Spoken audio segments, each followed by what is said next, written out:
Those opposed say no. The motion carries.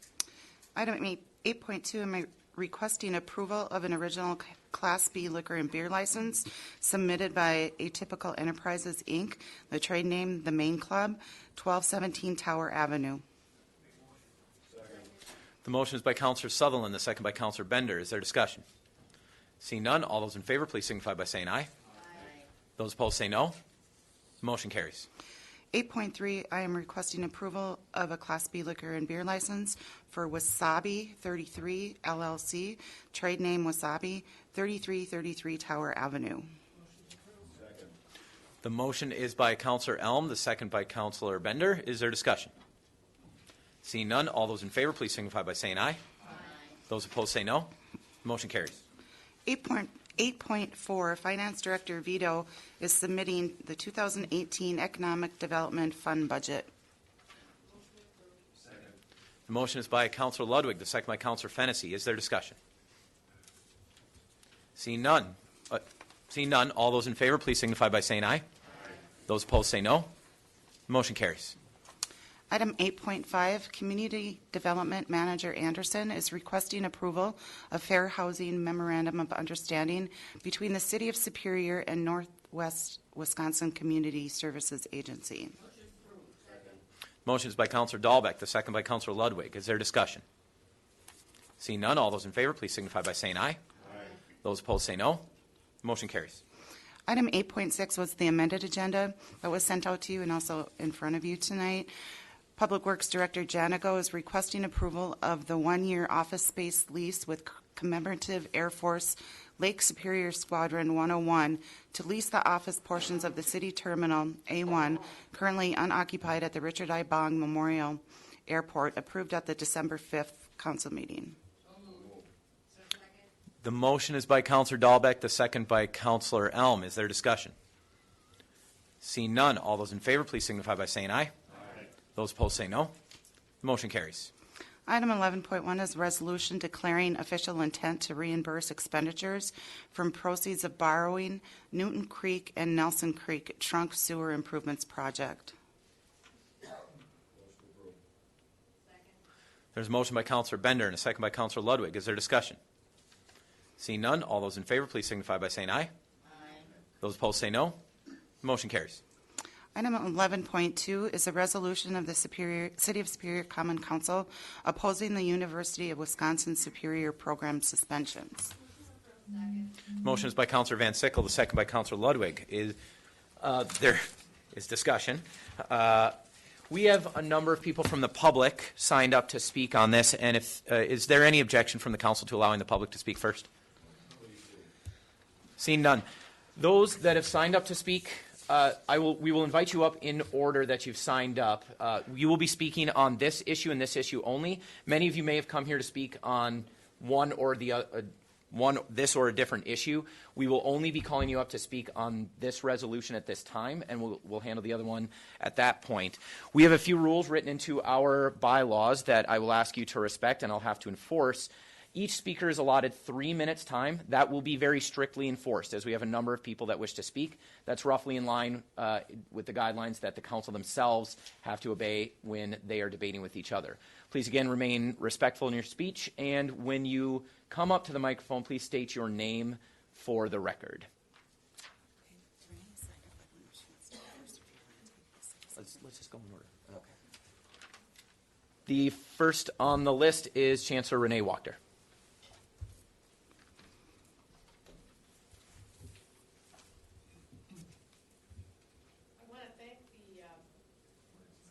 Oh, turn the light on. It's the third button over there. This one? That one? Yeah. Okay. I want to thank the City Council for having me today, and I want to thank you for your passion concerning UW Superior.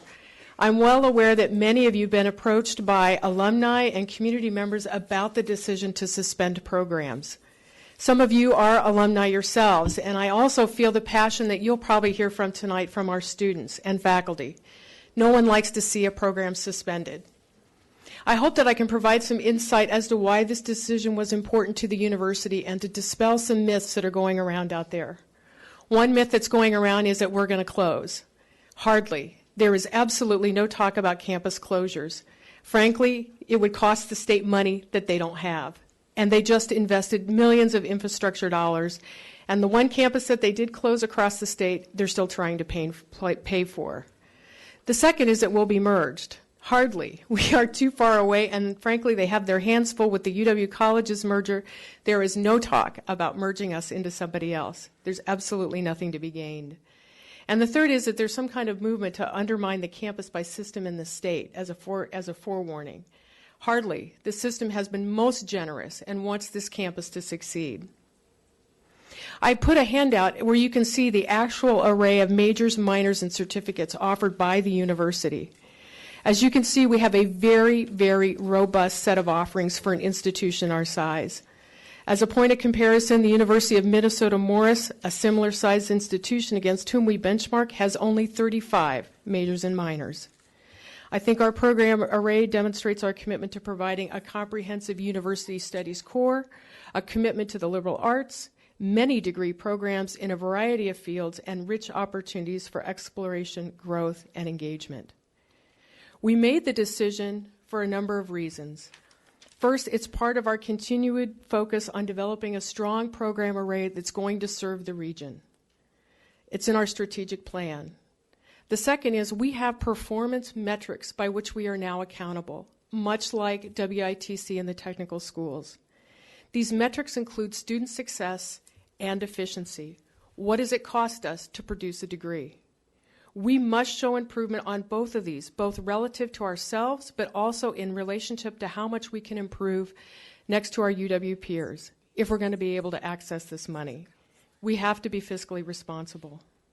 And the truth is, we've been discussing the size of our program array since 2012, when the faculty themselves recommended that programs and departments continue to look at low enrolling courses, 20 seconds, majors, etc. Some numbers you should know. At the time they were suspended, there were only 85 students enrolled in these programs, less than 3% of the student bodies. When they graduate, only 42 students would be in those programs. The students have voted, but they have voted with their feet. It's like having products on a shelf that no one wants to purchase. Chancellor, I'm sorry, that's 3 minutes. Thank you.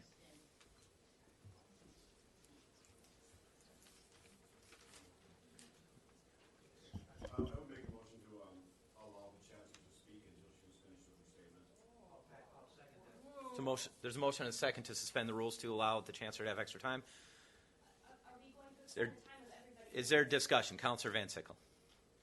Absolutely not. This room is packed, and we need to have equal opportunities for everybody in this room. Unless we are willing to extend it for every person here, there will be no special treatment.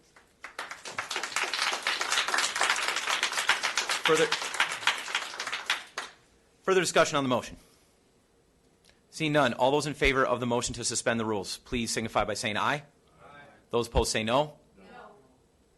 There's division. All those in favor, I'm sorry, we'll have to take a roll call. Counselor Olson. I know, I'm sorry. Counselor Van Sickle. No. Counselor Bender. Yes. Counselor Sweeney. Yes. Counselor Fennessy. Yes. Counselor Elm. No. Counselor Ludwig. No. Counselor Sutherland. No. Counselor Kern. Yes. Counselor Dahlbeck. No. 6-4. The motion fails. Thank you, Chancellor. Next up is John Ludwig.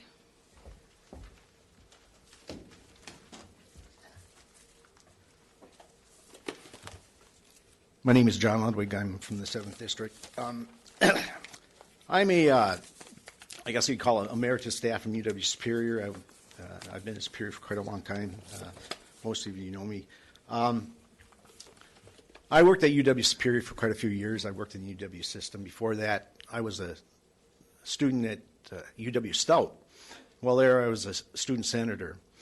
And one of the things I really learned was a big emphasis in student government and university operations with a statute called shared governance, or Section 39 or 3609 in the UW system merger agreement.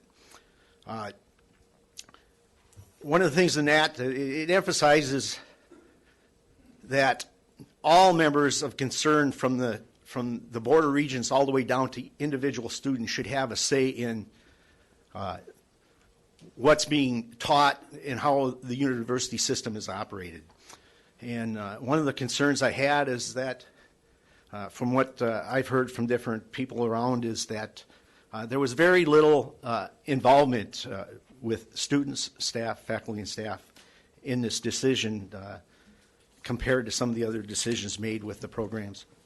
That kind of bothered me. Well, the other thing that I really was bothered was one of the things is that one of the rationale for the decision was that it would make it easier for students to be able to decide what programs to get into because they'd have less, so they wouldn't be so confused, which really bothered me because I thought, well, if UW Superior students got confused with what they get offered, what do the students at UW-Madison do when they have 100 times as many programs? The next thing that really bothered me is the influence that's being put on the university systems around, not just the UW system, but all over the nation, by outside interests who seem to want to use the university systems and the educational systems in our country to take, basically to become factories for robots for their economic interests. Back in the 18th century, we had a period of time where a lot of people were being taken advantage of by 30 seconds, please, Mr. a group of robber barons, basically. And Wisconsin was influential in overcoming that group of people in the by using the progressive movement. One of the things I really feel is that we are pushing and pushing and pushing since the last 50 years to get away from people having the ability to make their decisions. They're being led from above. I'm sorry, sir, that's 3 minutes. Okay. Thank you, Mr. Levin. Ben Danberg?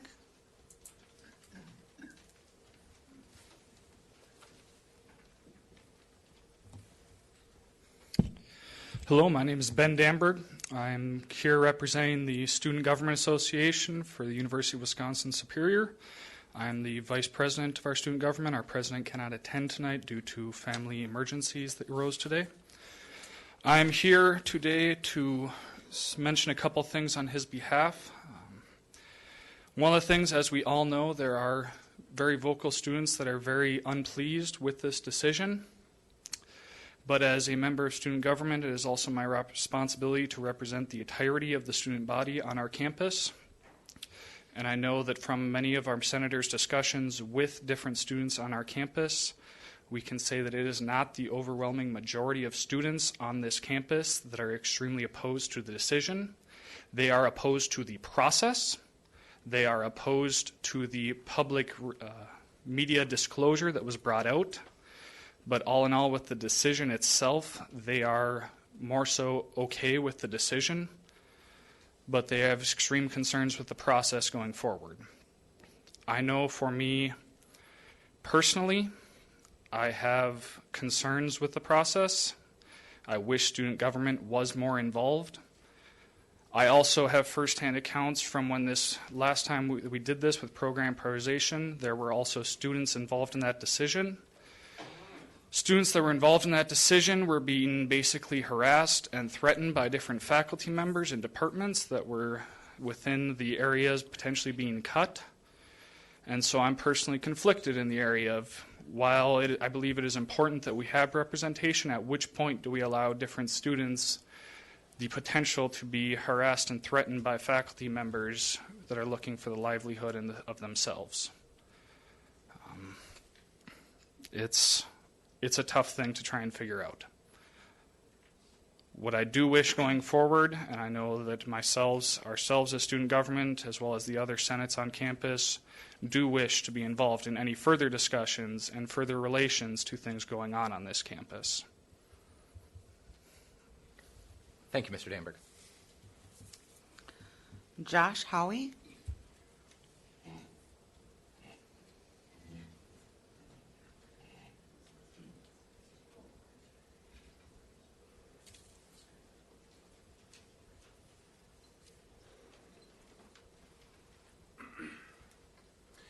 My name is Josh Hoey, and I live at 2211 Hammond Avenue, District 3. This is a matter that is very close to me, as I am a graduate of UWS with a degree in History and Political Science in 2005.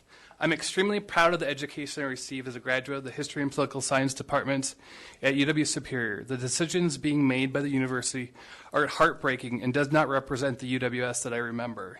UWS used to represent a vibrant liberal arts tradition in which the university took great care and pride in the fact that they produced good citizens that thought critically and left their world in a better place. That no longer seems to matter. The recent decisions do not match with what I so loved about my college experience.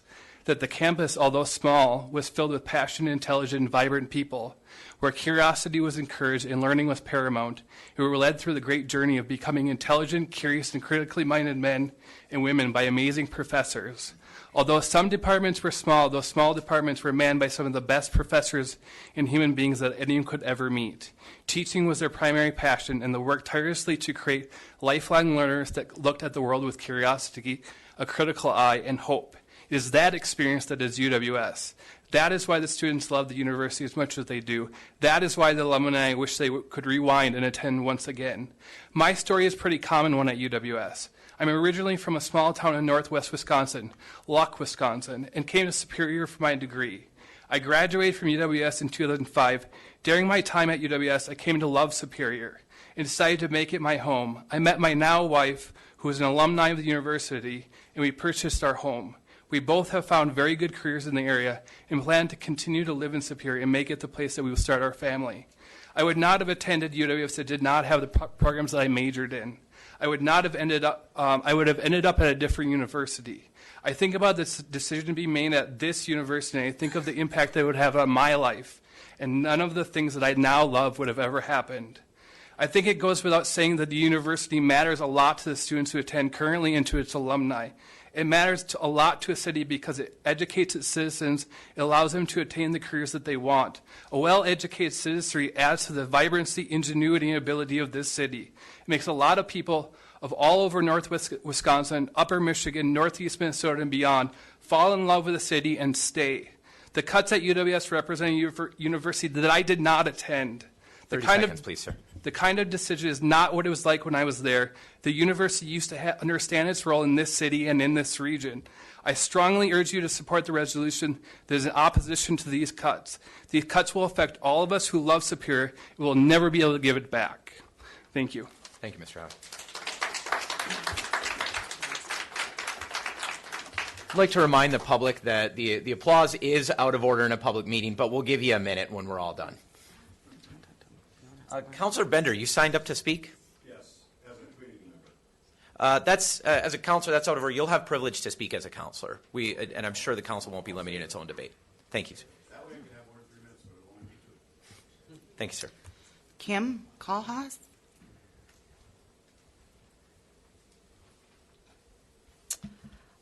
I am Kim Kohlhaas, and I am here representing AFT Wisconsin. We are a labor organization that represents the faculty on UW Superior campus, and I am a resident of the Twin Ports area, so it's nice to be home advocating in my own community. I want to commend the board for taking a look at this resolution. One of the things that is very troubling to us is that this was a top-down decision that was made without input and without consideration as to how it's going to affect the community. We're seeing this trend across the entire UW system. The UW Superior is an economic driver in this region. The economic impact has not been considered with this decision. What happens to our local businesses with our students who seek program elsewhere and faculty who have their programs are going to be looking for other employment? What happens to the local economy when we've got scholarship funds that are going to be impacted and federal dollars that are going to be impacted? This is a long tradition of shared governance with the UW system. This is intended to ensure that there are all angles of a decision is taken a look at. The UW system has a policy, policy 20.24. This policy has been violated and has been ignored by this administrative decision. The faculty's position on this is that they would like to have this policy, this decision revisited in compliance with the policy as the UW system follows. We're calling on the board to adopt the resolution, and thank you for your time and having this as a public forum, which was more than what happened with this decision. Thank you. Thank you, Ms. Kohlhaas. Doug Finn.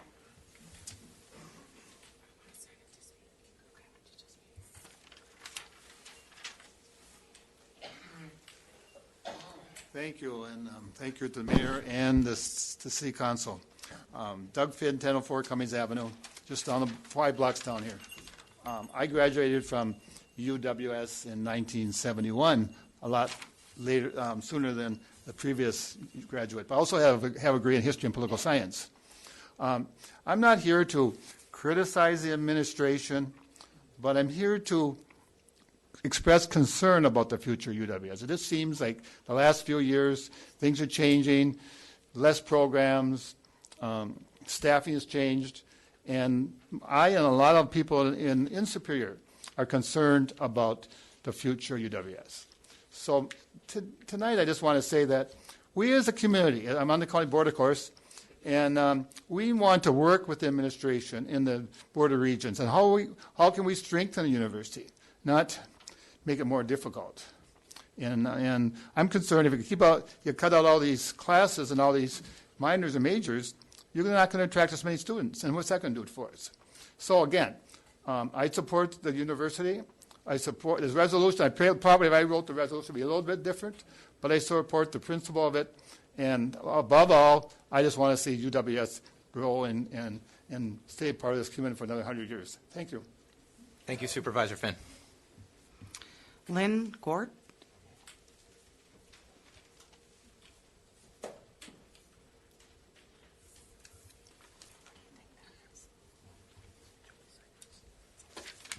Hello. Thank you for allowing me to speak. I will be brief. I'm faculty in the social work program at UW Superior. I've been there for 6 years. And I'm here to speak, encouraging you to support this resolution. And I'm just going to tell you some quick points why. One of the major concerns I have about the decision is the lack of following expectations of governance. And that is different than talking to faculty about the decision. Following governance is a procedure and it's a process, and that was not followed. I disagree with the logic. I find flawed logic in almost every explanation that I have heard. I've created my own spreadsheets. I've gone to the data. I've looked at the research. It doesn't make sense to me. I think the breadth of the cuts is unprecedented.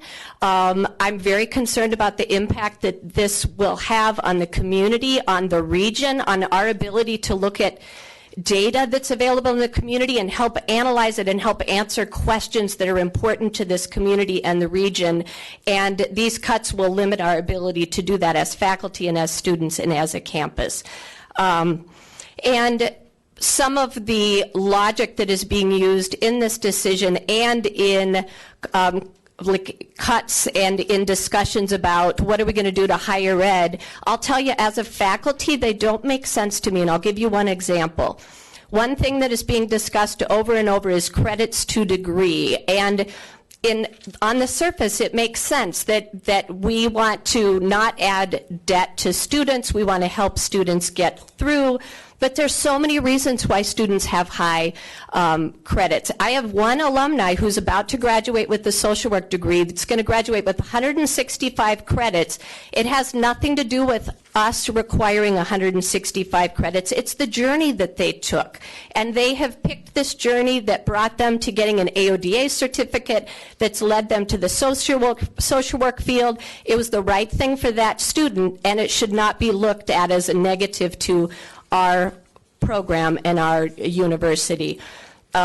So I'm concerned about the impact on the campus. I'm concerned about the impact on the community, and I think supporting this resolution will make a statement to the community, to the region, to the administration, and to the Board of Regents. Thank you. Thank you, Professor. Joel Cypress.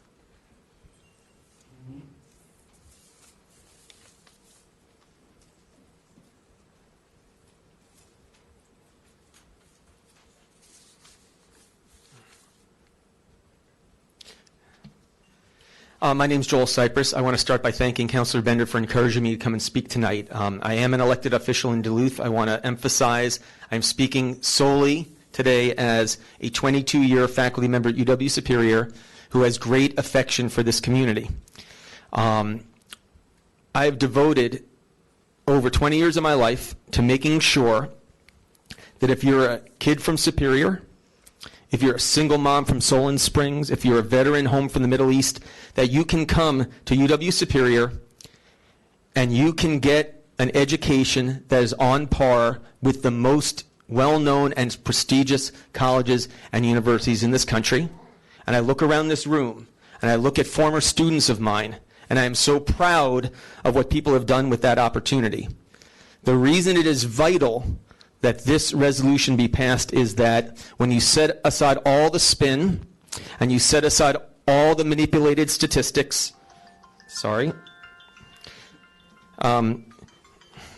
what is at stake is whether UWS will remain a place that does that, and whether the UW system will remain a university system that does that. What we are looking at around the UW system is the gutting of the system. When you look at the metrics that the chancellor is referring to, these are metrics that emphasize the production of diplomas above all else, including academic quality and including the needs to serve the communities and regions of the campuses. Just one example, if all the programs that have been suspended or put on warning are eliminated, UWS will be out of the business of training high school teachers. That's what's going on. That's just one example. And it is vital that this community stand up for academic quality and equal opportunity for everyone, regardless of where you live and what your economic circumstances are. I also want to emphasize that the governance issue is pivotal, and I'm glad it's in the resolution. Administrators come and go. Political winds change. But the community and the faculty are the ones who defend the quality of the institution and its service mission above all else. And the people in this room who are faculty have devoted themselves to defending that academic quality and opportunity because we believe in this community, in this region, and what the campus offers to it. And what the UW system has done and what our local administration has taken advantage of is the undermining of faculty governance to force through, without any consultation, decisions that are not in the interests of our students, of this community, or this region. And that is why we need you as representatives of the community to send a clear message, not just to this campus, but to the whole system, that the people of Superior will defend the academic quality of the institution we love so much, and you will support our faculty and our students as we work to maintain that opportunity for everyone. Thank you. Thank you, Dr. Cypress. Jim Ronding. Good evening. My name is Jim Ronding. I do live in South Superior. I've lived in the area pretty much my whole life, and I grew up on UWS. I mean, I lived a couple blocks. I'm so familiar with it, it's crazy. I think the real enemy here is not what's going on. The enemy is Madison, and I'm a firm believer in that they believe nothing north of Eau Claire.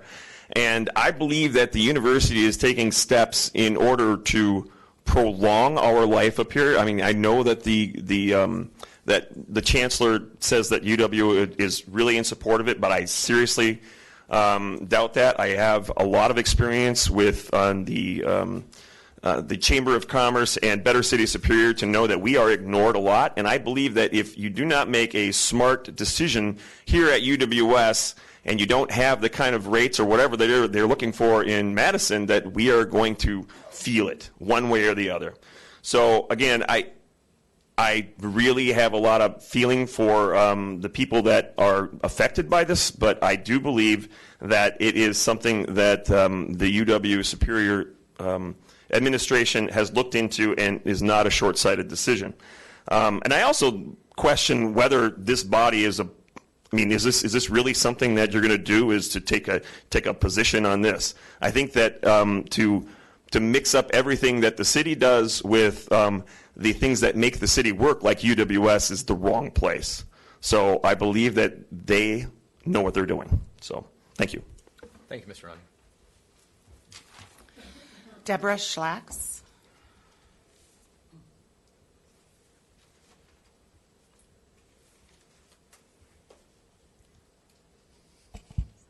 Hello, my name is Deborah Schlacks. I'm from Dowling Lake Road in rural Douglas County. I'm a professor in the UW Superior Writing Program. I've also been a Superior and then Douglas County, Wisconsin resident for over 20 years now. Superior is my adopted hometown. My 2 daughters graduated from Superior High School. As both a faculty member and a community member, I am concerned about this recent decision to suspend a number of UW Superior majors and minors. UW Superior faculty are stewards of the university's academic resources. They are supposed to deliberate and field decisions on academic offerings and join with the administrators to hone the best final decisions on them. This shared governance tradition has been circumvented just now with results that should concern us all. You will note that writing my own program is nowhere on the list of suspended or warned majors and minors. I'm not here because of my own program. I'm here out of concern for the university as a whole, as a part of this community. The people of this region need a comprehensive Wisconsin university in this region. The changes that have just been made make it impossible to rightly call UW Superior comprehensive any longer. This university is the lifeblood of this region. The people who come to UW Superior to study deserve more choices, not fewer, and they deserve to be treated as the smart, determined people they are, capable of deciding from among a wide variety of choices. I ask that you please keep these thoughts in mind as you vote on your resolution. Thank you, Professor. Janessa Kabak?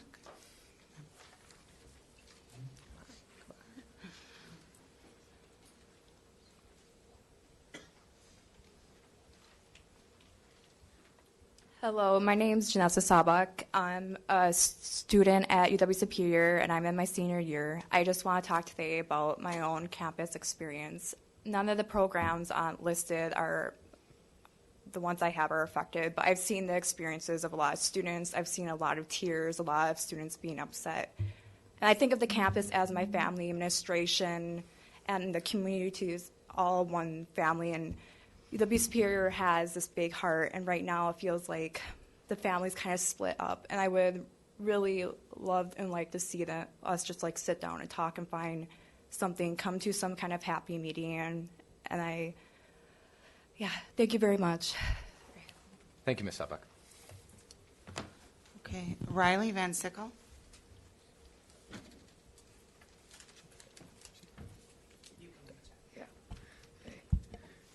My name is Riley Van Sickle. I'm 12 years old, and I think that me and my future classmates deserve the opportunity to study political science at UWS.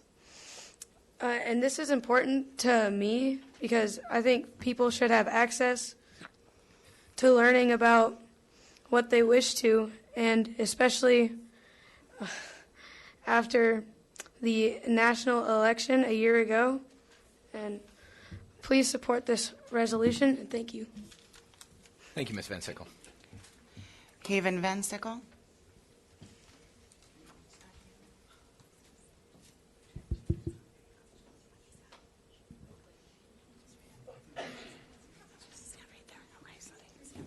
Hi, my name is Haven Van Sickle. I'm 9 years old and in third grade. When I get old enough, I want to study journalism at UWS so I can report the truth. Don't let them take that opportunity from me and my classmates. The people responsible should be brought to justice. Thank you. Thank you, Ms. Van Sickle. Corey Northrup.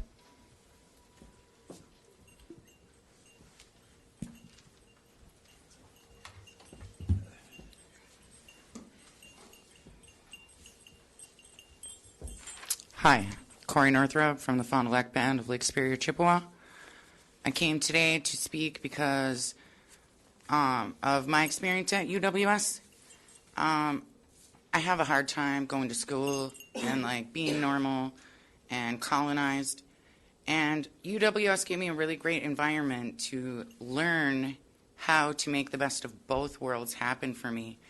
And canceling all those programs would be like really hard on me because everything that I want to like go into would be gone. So then I wouldn't even have a place that would be comfortable and supportive for me to learn in.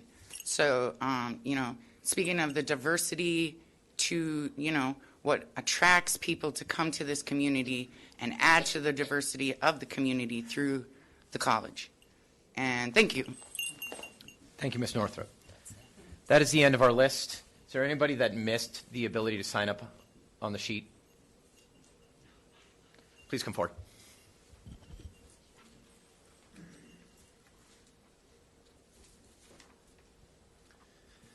Thank you for hearing me out. My name is Brent Knopbaum. I've been a faculty member at the Department of Communicating Arts at UW Superior for over 16 years. This is a very sad day for our university. Sad because it's come to this. And I just want to echo what my colleagues Joel Cypress and Lynn Gert have said, as well as Deb Shalax, that we were not consulted in these decisions. I've lost half the programs in my department, but I'm not here because of that. I'm here because I have not heard a satisfactory answer from our administration about why we did not work together to solve our common problems. I personally have spent the last 5 years in the faculty leadership working with some of the very administrators that made these decisions trying to solve our common problems. And I do not understand, to this day, 7 weeks later, why consultation did not happen. And so I speak with a heavy heart in favor of this decision, and I hope you will follow accordingly. Thank you. Thank you, Professor. Is there any further members? Please come forward.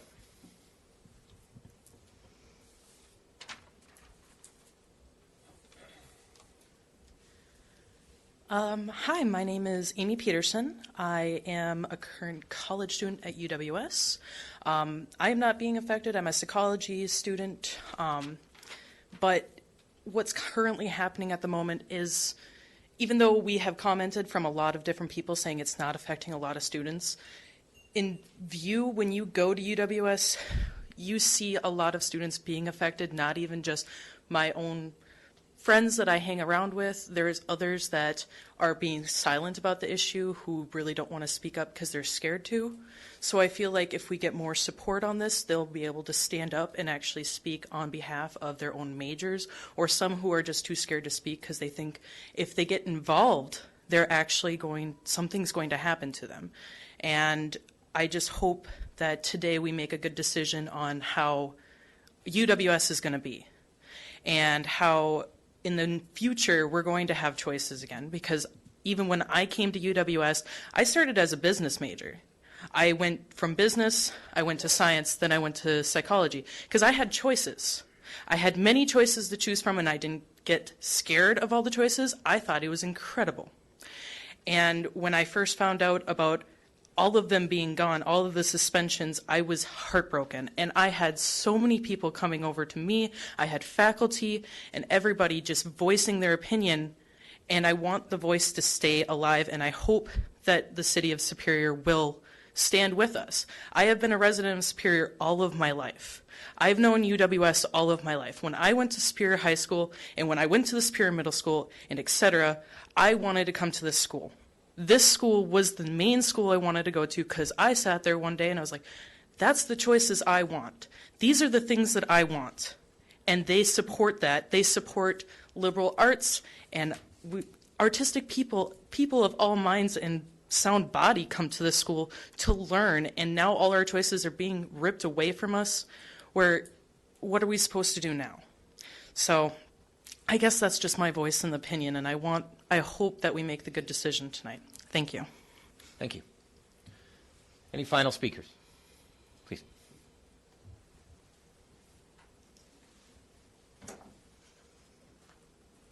Hello, my name is Emily Cuck. I'm a student at the University of Wisconsin-Superior, and I'm also one of the organizers for the student protests that have been happening over the last 7 weeks. I'm here to talk about how it's affected me and my fellow classmates Specifically, what I wanted to mention tonight was the art therapy program. When I was first enrolling in this school, I was told time and time again that they were going to do everything they possibly could to help me and my peers succeed.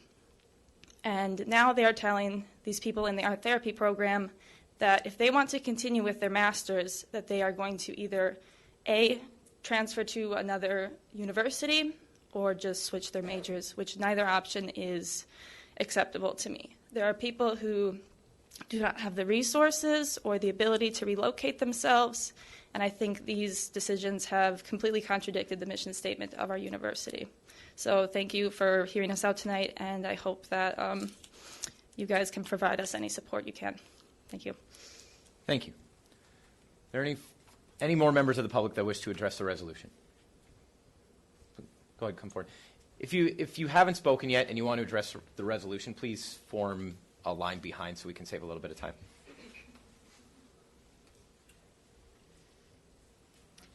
Hello, my name is Lindsay Hagforce. I do live on campus. I am a student at UWS. I just want to say I am from Milwaukee. I drive 7 hours here to campus, and that's because I love where I'm at. I love the small town, and I love the liberal arts college that I attend. I've come to love the faculty and what they do for us, and also I just wanted to point out, if we are removing all these programs, and all these professors are either A, going to have to leave the campus, or B, stay, but what does that mean that they're teaching? Does that mean they're going to be teaching gen ed courses? What does that say about our campus if the people teaching the courses aren't even teaching things that they professionalized in? I just think that's something to consider. Thank you. Thank you. Does anybody else from the public wish to address the resolution? Seeing none, councilors, you have a motion and a second to approve the resolution. Is there discussion? Councilor Fennessy. Throughout my life, much like many of you guys here today. Point of order. I have entitlement to this motion as the motion maker. Give me a second.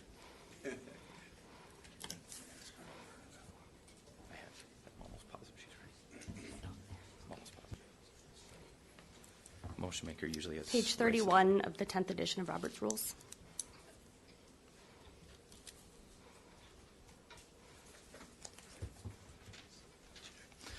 Point is well taken. You have the floor, Councilor Van Sickle.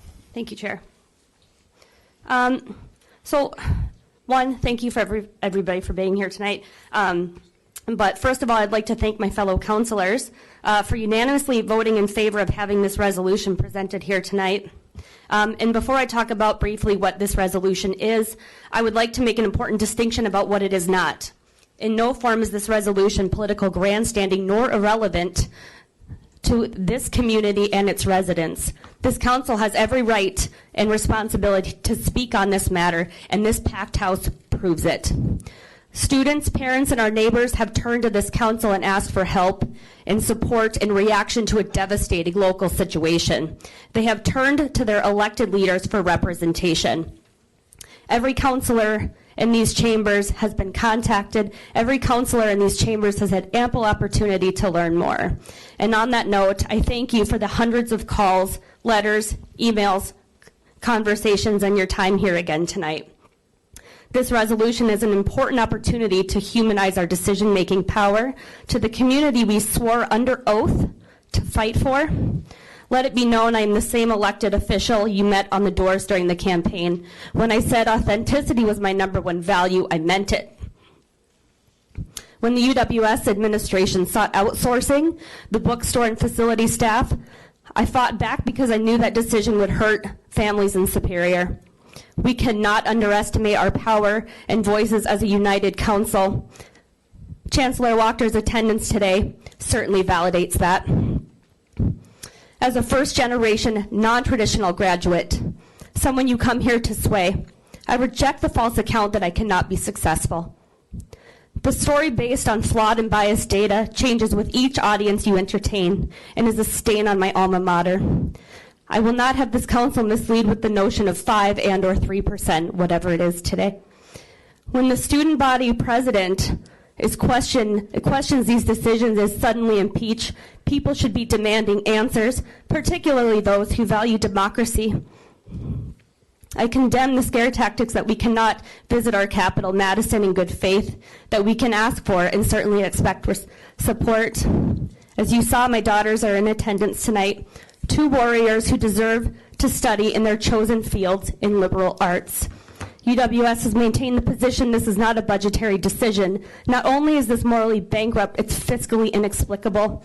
I will not stand silently while an administration willingly guts our university and hurts the residents of the Twin Ports, who are literally asking to pay thousands upon thousands of dollars in tuition, rent, utilities, etc., because conviction, courage, and leadership are inextricably tied.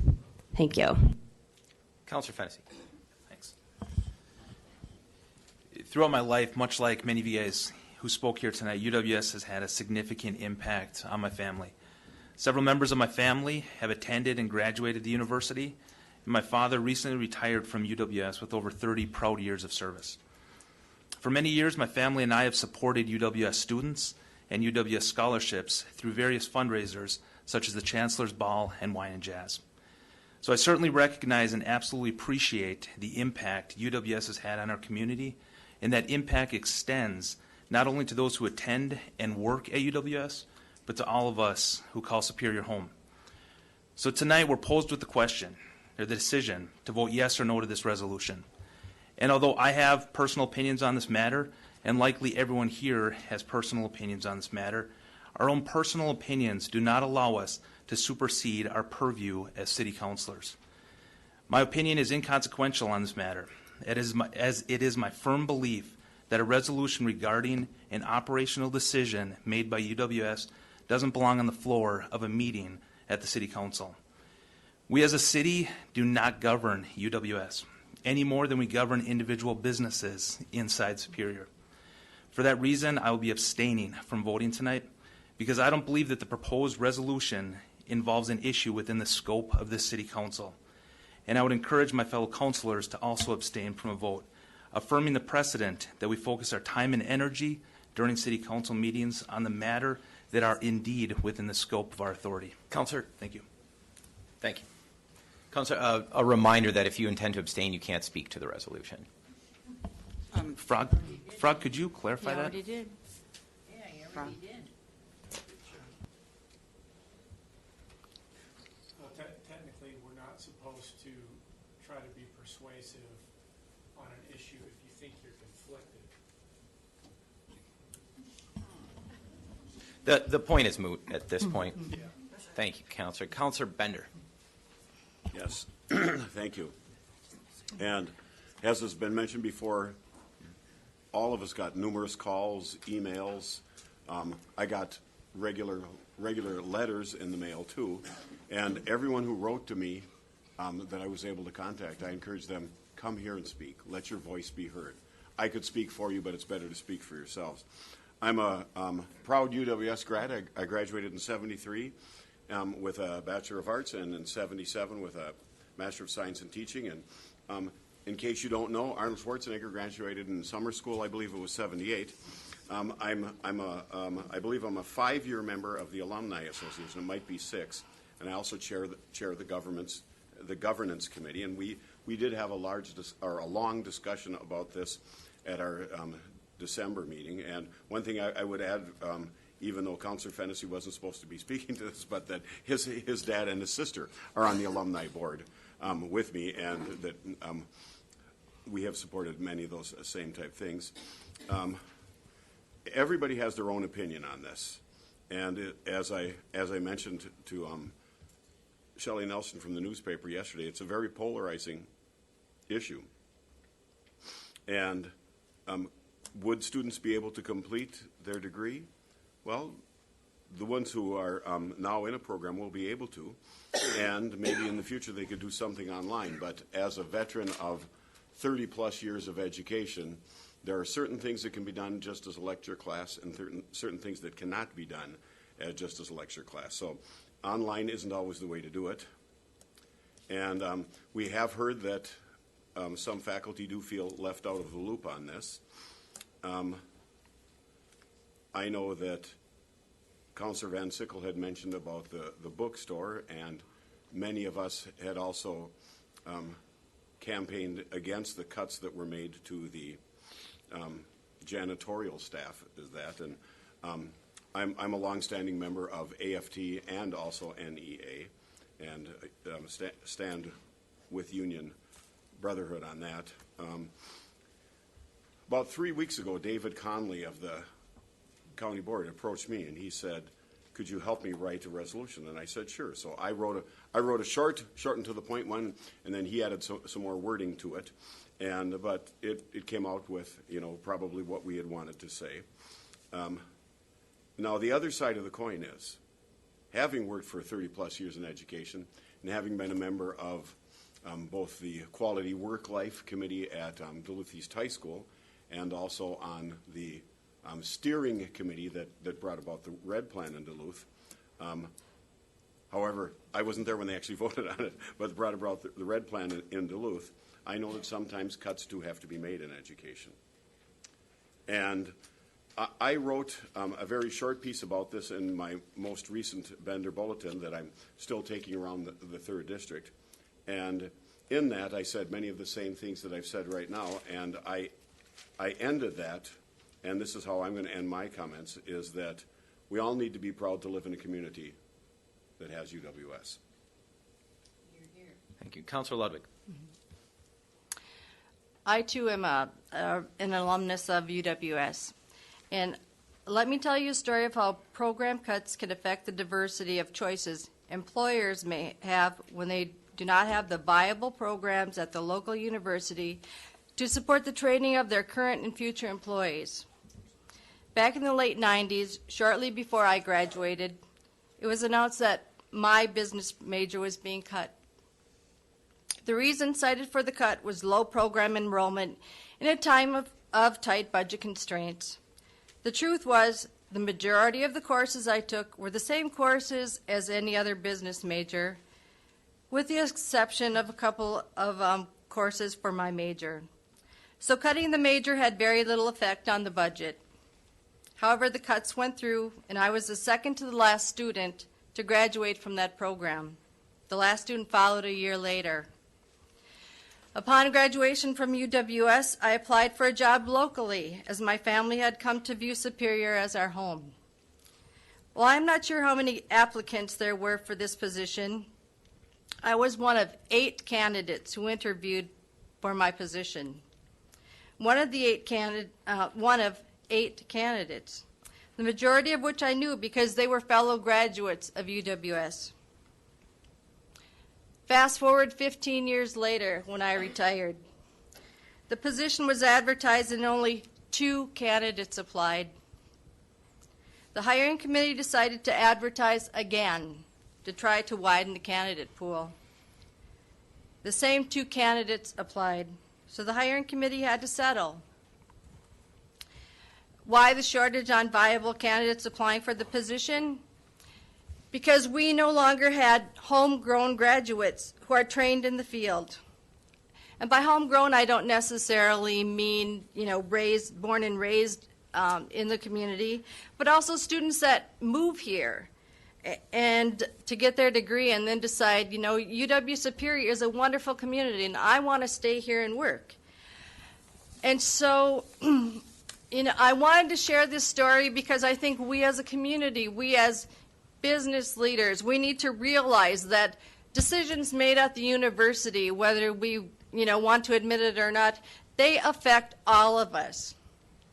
And so, on the campus, it should be shared governments. We should have community involvement, and it shouldn't be made by a few administrators who are transient and soon leave our community. And we as citizens, we're here to live out, years later, the decisions that they've made after they're long gone. Thank you. Thank you. Councilor Al. I think we all want what is best for our university and our city to be a successful community. I have invested countless hours hearing each side of this story. Keep in mind, I understand the city doesn't have the power to reverse this suspension, but if this resolution is a way to encourage the lines of communications that have been severed, then I'm in favor of it. My hope is the university can proceed in a civil manner between the administration, the faculty, and the students to find solutions to move in a positive direction. Further discussion. Councilor Sweeney. Thank you. Thank you for everyone speaking tonight. I appreciate it. I learned a few things. One of the core values, responsibilities of a leader is to invoke change. You can look up any management book, change. So when I listen to everyone tonight, are we never to have change? Is change not going to happen? Are we going to continue on whatever the path that exists today? We must have change. I don't know about the process for UWS. Back in 2014, there was an issue that came before this council, and I voted not to, I wasn't voting for or against it. I don't think it's our responsibility or our duty as city council members to get involved in this. I think the city council member as a person, if they feel strongly about this, they should be involved, but on a personal basis. That's where we are. This is not a city council issue. It's my feeling. Again, will change never happen? Think of that. Thank you. Further discussion. Councilor Olson. So I didn't or don't have anything prepared other than listening to you folks, and I want to thank you all for being here. Excuse me. There's been a lot of talk, there's been a lot of passion, and there's a lot of education in what you folks believe in. And there's also been a lot of things that have come forward as to policy. And if policy 2024 has been violated in the sense that was brought up, I don't believe that's a city council issue. I, too, got close to 50 emails, and they were 3 form letters. And I understand the process that those form letters go through. I've been part of them in what I do for a living, and there was a good portion of them that were from outside this community. I also asked about 25% of the people that emailed me for a reply. 0. So I don't know if any of you that emailed me last night or today, long into the evening, that don't bother me. But I also asked if you would be here tonight and speak up, and if you are, and if you have, I appreciate that. A couple other problems that I do have is in the form of a resolution, and being a lifelong resident of Superior, actually of South Superior, I would have liked to have seen a resolution come forward. Not anything that the writer of the resolution has done wrong, but more input maybe from the university, the students, the faculty, for us to support you, the faculty, the students, any of the administrators that don't believe in the policy that's in the form of a motion that's being brought forward, but not to criticize in the sense that, are we going to do damage to the city of Superior if we hammer the university?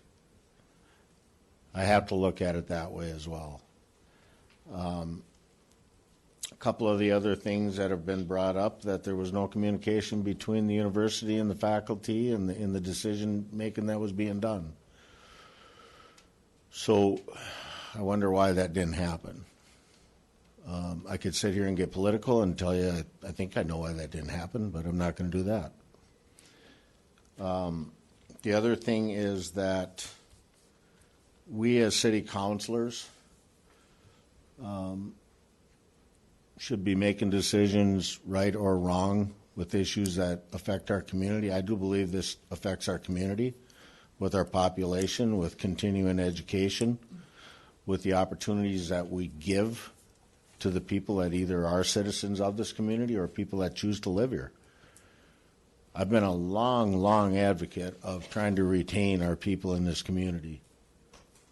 I'm an example of somebody that has. But the fact that this resolution is sitting on this floor and that I believe does not belong on this floor and should have been handled in the beginning a little bit more internally, that once you got your issues resolved, you may have been able to come back to this city, this county, and ask for support in that fashion. And I got people shaking their heads, and I respect that.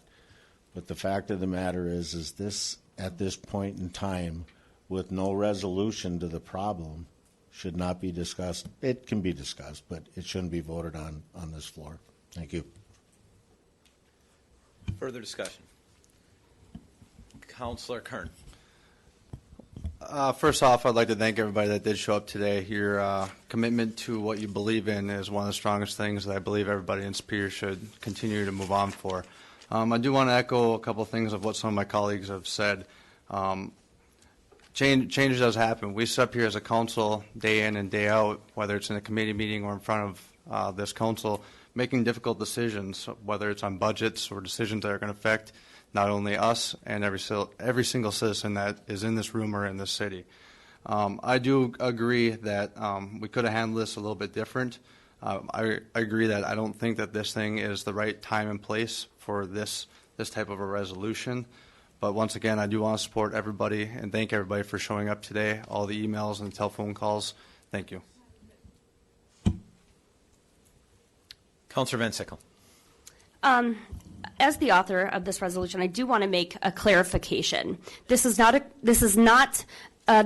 does not represent to criticize the university specifically, and I'll define that because the university is much broader than the very narrow administration, as demonstrated by the people in this room. There are students, staff, faculty, and administration, and certainly a process and a governance that oversees all of that. So this is not any attempt to criticize the university as a whole comprehensively.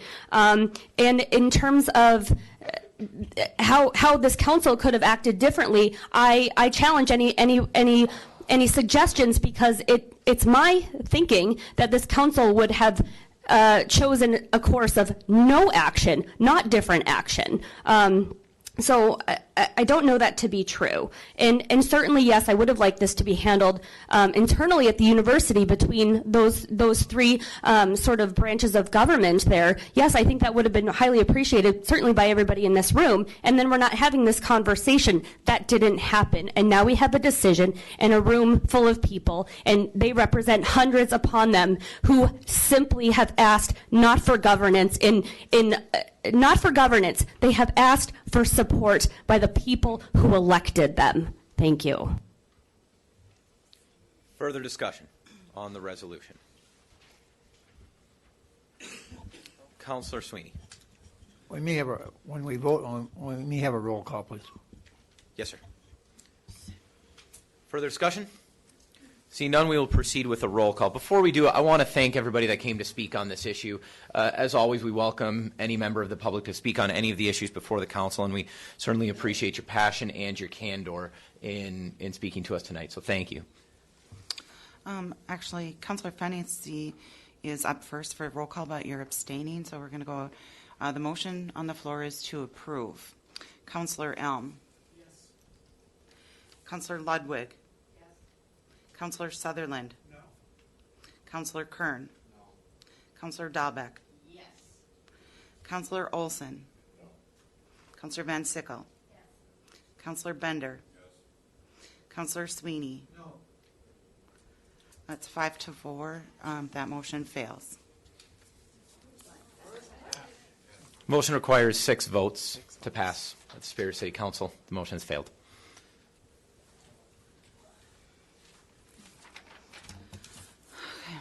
Item 12.1 is an ordinance from the Parks and Rec Commission amending Chapter 90, Parks, Recreation, Forestry, Article 7, Motorized Recreational Vehicles, and Designated Trails and Routes.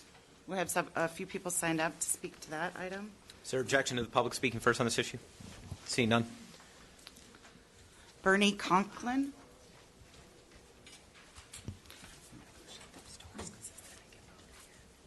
Well, good evening. My name is Bernie Conklin. I'm the president of the Swords ATV Club, which stands for Superior Wisconsin Off-Road Drivers.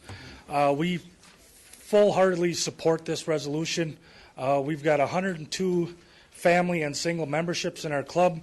Just a few years ago, we had maybe 30 or 40. In the state of Wisconsin right now, there's over 320,000 registered ATVs and over 220,000 registered snowmobiles in the state of Wisconsin. That's a lot of money, a lot of machines. Where do they go? A lot of them down in the southern part, trailer up here, but they head east. They head to Iron River, to Hurley area, because there's no place. They can't get to hotels. They can't get to restaurants here in the city of Superior. By opening up these routes, it opens up the businesses, not only Billings Park area, all along the northern part of the city as well. We've also decided as a club, we don't know the amount yet, but we are willing to help financially with the cost of the sign, the making of the signs. I know we cannot help hang them because of the ordinances, but we are willing to help financially pay for some of these signs. I think that's all I have. Thank you, sir. And realize I'm out of order here. We should have had a motion on the floor. There's a motion by Councilor Bender and a second by Councilor Kern to approve the ordinance. We will proceed with comments by the public. Keith Allen.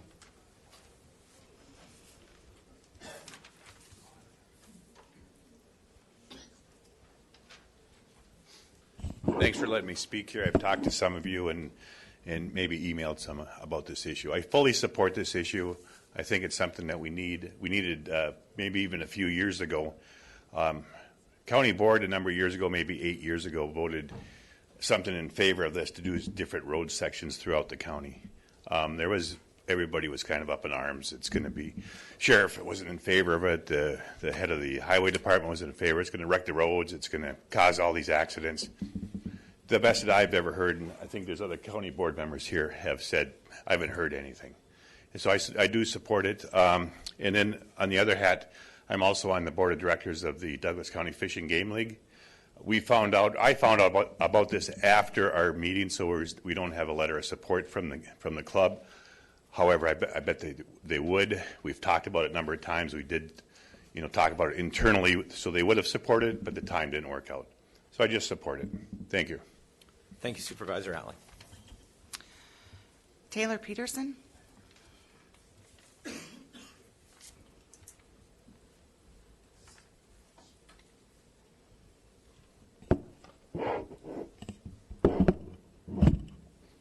Good evening.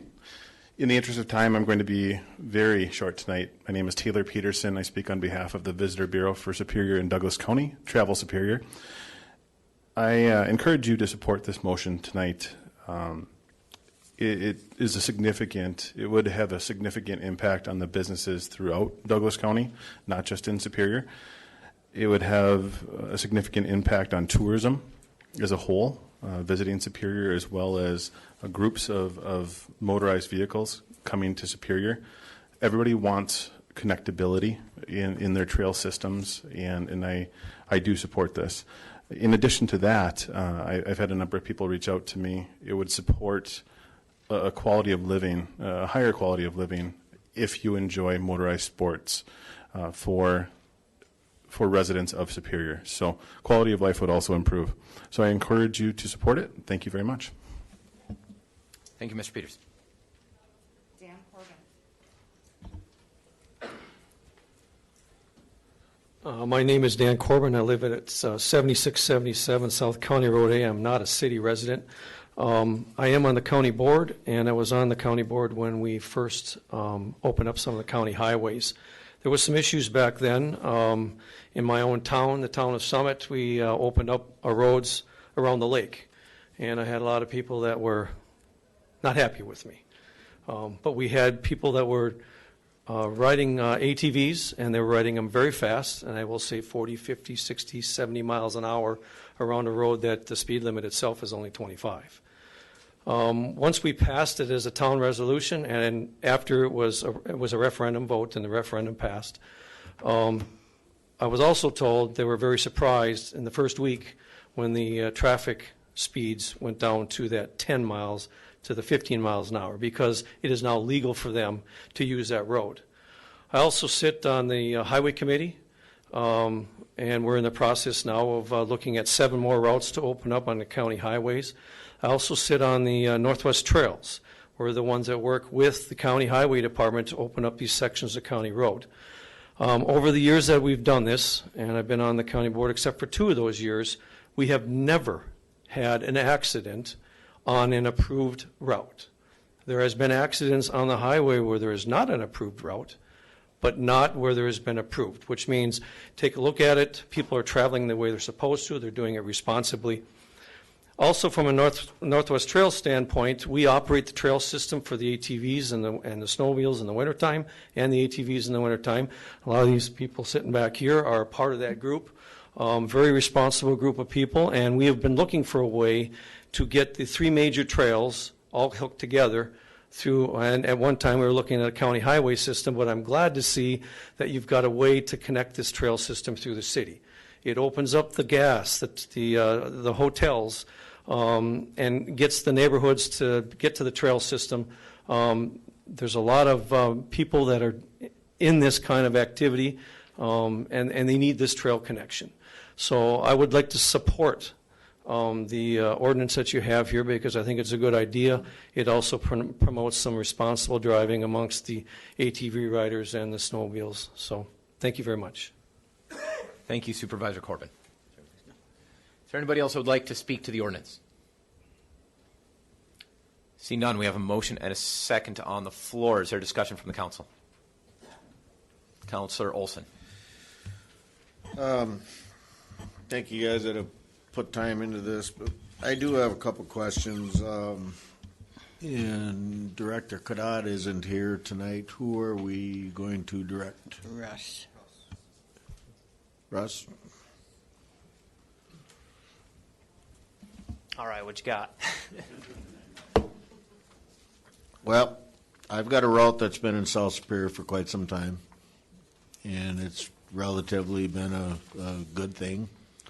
Allows people to get to a few of the taverns and restaurants right around 58th Street, and then further down into the village and down 105, whatever, so that part's all fine. By having this ordinance in the city of Superior, I'm confused, or maybe I missed it, but whose actual jurisdiction is this, if there are any violations of the ordinance? Well, it actually falls back on local law enforcement as far as I can tell. As far as who's going to enforce it, though, the sheriff's department definitely would have a bigger part in it just because of the equipment that they have available to them, ATVs, snowmobiles, that sort of a thing. But it does fall back on the local law enforcement as far as I recall from that. So, but yeah, it definitely would come back to the police department here as far as I could tell. Well, of course. Chief, are you comfortable with that in the explanation? Because what we're doing here is passing an ordinance, so it's going to become a law. Correct. So I recall isn't really going to be good enough for me, with all due respect. Well, I actually have the Wisconsin Safety and Ordinance, or Safety and Enforcement sheet from the DNR, and it does say that it goes back to local law enforcement municipalities. Councilor, if I can interrupt, page 6 of the ordinance answers your question. Okay. Section 90-364 is called enforcement. It's very short. The article may be enforced by the city police department, the county sheriff's department, or any law enforcement officer. State statutes may be enforced by the State Department of Natural Resources warden. So they'd all have jurisdiction. So all 3 of them would have jurisdiction. If it got to a court, who hears the court case? It'd be the city. We only have So it'd just be the county. commissioner and 2 circuit court judges. Okay. So with the jurisdiction going back to the arresting party, if the case is defended, or does that make sense? Yeah, disputed citation will be resolved in Douglas County Circuit Court, and prosecutors will be from the agency representing the officer who wrote the ticket. Okay. Then the other concern that I've had is and this is going to be a trial and error, I'm assuming, but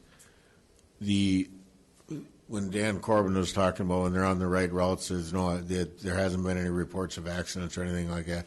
What about the people that are going to run through somebody's yard? Private property. So on the private end, obviously that'd be a dispute amongst trespassing is the way I'd see it. I don't know if that's going to really happen. It probably will. You'll see it here and there, I'm sure, but that would be a personal, they'd file it as if it's a police report if somebody drove and crossed their yard, I would imagine, with any other vehicle or anything along those lines when it comes to private matters. The only reason I bring that up is that has happened in South Superior at a resident area that I represent. We did, I know with the routes, we're picked out pretty heavy to try and avoid residential areas or heavy residential areas. Obviously, we couldn't do that in some areas. Billings Park's a prime example of that. And then cutting through South End, that's kind of the main routes. But we did try and stick to truck routes or major areas, industrial areas, to try and keep not only just traffic down in residential, but also the noise and that kind of deal. Okay, thank you. Councilor Dalbeck. I just want to say, once we get this implemented, it's going to take a while for people to adjust, but I talked with the people in the 10th district and in the 6th district, and all they had to say is, what took you so long? Thank you. Councilor Sutherland. I would just like to pretty much would echo what she said. Everyone in my district that I've talked to about it is in full support of this. Not only that, I've reached out to other cities that allow this in the state of Wisconsin, from Hayward, Wisconsin, to Mauston, New Lisbon, and I've got nothing but positive support from their chief of police, their sheriff's department, and their public works director. And I have emails from that saying that. At first, were they nervous about it? Absolutely, but after some time, it's going great. They're seeing these ATVs, UTVs, snowmobiles at their local restaurants, small businesses, establishments, whatever you may call it, and it's been nothing but a positive impact. And one of the guys said that whoever voted against it is probably now put their foot in their mouth. That's from Austin. All right, I'll leave there at that. So I hope we support this. Councilor Kern. Yeah, Russ, I'd like to thank you and Public Works Director. I know the Police Department, we did have a meeting last week to kind of hash over a lot of these different things, issues that were going to come up. This thing was, it kind of came up as a surprise, and I appreciate that we're being open-minded about this. It's going to take some time to be able to get this all in line. There's going to be some kinks. I know there's some discussions about reconvening back in maybe late February to see where we stand at it. I hope that if this thing does pass, that the community is aware of what we're doing here today and what we're allowing you to do, something that has never been done in a long time, so I hope that they respect it. I look forward to seeing how this develops in the future, and hopefully we can extend maybe some different routes or possibly make this into a year-round thing for some ATVs as well. But thank you for everybody that put their time and effort into it, and I look forward to the vote. Thank you. Councilor Van Sickle. Councilor Kern's point, I think you're right. I think the community doesn't know we're doing this today. We had 3 people speak in favor. Now watch this fly through. From my perspective, this has pretty lukewarm support from some special interests. Great. I'm not sure when we're finally making some gains around bike and ped discussions. Now we want to put motorized vehicles onto sidewalks. That makes no sense to me. It's poorly designed at best. I'm not quite sure how the routes, how that sort of conversation went. I'm not on that very small committee. I don't know that each counselor had an opportunity really to have input. And in terms of the higher quality of life, I think that's for the people on the machines. I don't think that's necessarily the people that are subject to these easements, these people that don't know this is happening. But in my best opinion, this should be referred to the committee of whole. This is a significant impact. I don't know that we can prove or have any reliable data that this will have a significant impact on tourism or business. That's rhetoric. We can use it all day if we want, but it's not true just because someone says it. Again, I think each counselor should have an opportunity to have say in the route design through their respective district, but I assume this will just fly right through. Thanks.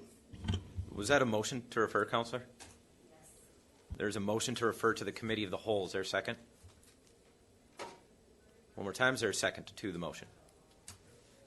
See none, the motion fails. Counselor Fennessy. I don't own a snowmobile, and honestly, it's probably been 20 years since I've been on one. But even with me not being an avid snowmobiler, I absolutely see the benefit in this project, and I want to thank the Parks and Rec Department for putting the time into it, talking to the appropriate people to put together a strategic plan for this. I also want to thank Councilor Kern and Councilor Sutherland for the input that they had in this.